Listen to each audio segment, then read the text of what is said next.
নমস্কার বন্ধুরা, জয়ীর সংসারের একটি নতুন ব্লগে তোমাদের স্বাগতম। আশা করি তোমরা সকলে খুব ভালো আছো। আমিও খুব ভালো আছি। তার কারণ এখন আমরা একটু ঘুরতে বেরিয়েছি, এসেছি একটু স্টার মলে।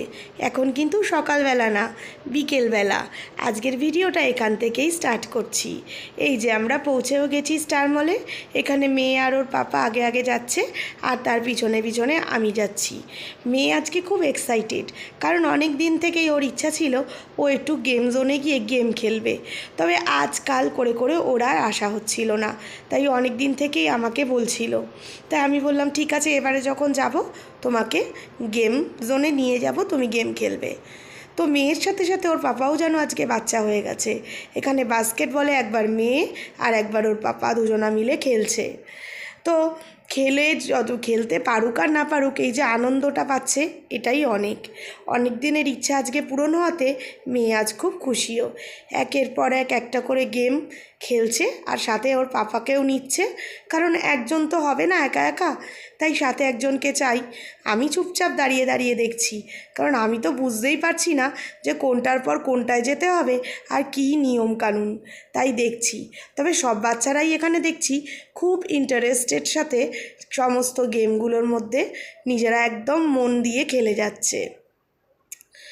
তা মাঝে মাঝে বলছে দুধ আমি পারছি না। আমি বললাম পারবে পারবে, চেষ্টা করো। যাই হোক, এইটুকুনি মজা।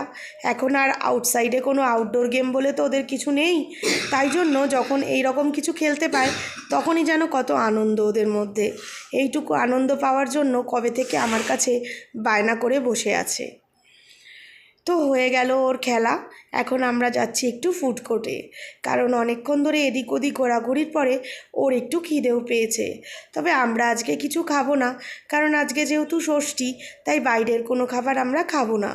তাই মেয়ে এখানে বলল ওর অনেক দিন থেকে নাকি ধোসা খেতে ইচ্ছা করছে, তাই আজকে ও ধোসাই খাবে। আমি বললাম আরও অন্য কিছু খেলে খাও। ও বলল না, ধোসা খাবো। তবে আমাদের সন্ধ্যের চাটা আজকে খুব ভালো লেগেছে। সন্ধেবেলা এরকম চা যদি তৈরি করা পাওয়া যায় তাহলে আর কিছু লাগে না। এখানে ধোসাটা এসেও গেছে, ও এখন খাচ্ছে, আর আমরা একটু বসে বসে চা খাচ্ছি আর একটু গল্প করছি। তবে দেখবে সারা দিন বা সারা সপ্তাহ পর যখন কোনো সময় একটু এরকম আউটিংয়ে যাওয়া যায়, মনটা বেশ ভালো লাগে। তবে আজ প্রচণ্ড ভিড় মলে। হবেই তো, সমস্ত মেয়ে জামাই ষষ্ঠীর দিন মলে ঘুরতে এসেছে। এই স্লিপারগুলো যেন একটু দেখছিলাম ম্যাক্সে, স্লিপারগুলো বেশ ভালো, তবে আমার পা সাইজের দেখলাম না, তাই সবগুলোই দেখলাম বেশ বড় বড় সাইজের, তাই আর নেওয়া হলো না। তবে কালেকশানটা বেশ ভালো ছিল, সমস্ত জুতোগুলোই বেশ ভালো লাগলো। একটু ঘুরে ঘুরে এদিক ওদিক দেখছিলাম। মেয়ের জন্য একটা ড্রেসও নেওয়া হলো। এখানে এই ব্যাগগুলোও দেখলাম, তবে সফট টয়েসগুলো দেখে আমার মেয়ে ভীষণ এক্সাইটেড। মানে কোনটা ছেড়ে কোনটা দেখবে বারবার খালি দেখছে, তার মধ্যে বলতে পারছে না, কিন্তু একটু নেওয়ার ইচ্ছাও ছিল। তবে আজ ওকে আর কিনে দিইনি। আমার মনে হয় যখন যেটা চাইবে সেটা বাচ্চাকে না দেওয়াটাই ভালো।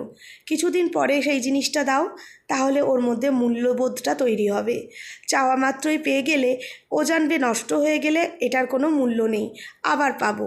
তাই ছোটোবেলা থেকেই এই অভ্যাসটা ওকে আমি তৈরি করেছি যে যখনই যেটা চায় সেটাই হয়তো দিই, তবে বেশ কিছুদিন পরে। তাই জন্য ওর মধ্যে যত্ন জিনিসটাও আমি দেখি তৈরি হয়েছে। এটা আমার নিজের মনে হয়, কারণ বাচ্চাদের মধ্যে এইটা তৈরি করাও একটা দরকার। তো প্রত্যেকটা টেডি একবার করে দেখছে আর আমাকে দেখাচ্ছে, বলতে চাইছে নেওয়ার কথা, ঠিক ডাইরেক্টভাবে না। ছোট ছোট বাচ্চাদের জামাগুলো দেখে খুব ইন্টারেস্ট। যখন আমি বললাম এরকম জামা তোমার জন্যও কিনে নিয়ে গিয়ে পরিয়েছি, আমার এত ছোট জামা লেগেছিল। আমি বললাম হ্যাঁ, সবারই প্রথম এত ছোটই লাগে, তোমারও লেগেছিল? বললাম হ্যাঁ, আমারও লেগেছিল। এই সমস্ত মজা করতে করতেই আজকের সন্ধেটা খুব ভালো কাটলো। নিজে এক একটা হাতে ধরে ধরে আবার দেখছে আর আমাকে দেখাচ্ছে, মাম্মা এতটুকু পুতুলের মতন। যাই হোক, এইভাবে ভালোই কাটলো। ভিডিওটা এই অবধিই থাকলো। ভালো লাগলে একটা লাইক করো। তোমরা ভালো থেকো। আজ আসি তাহলে।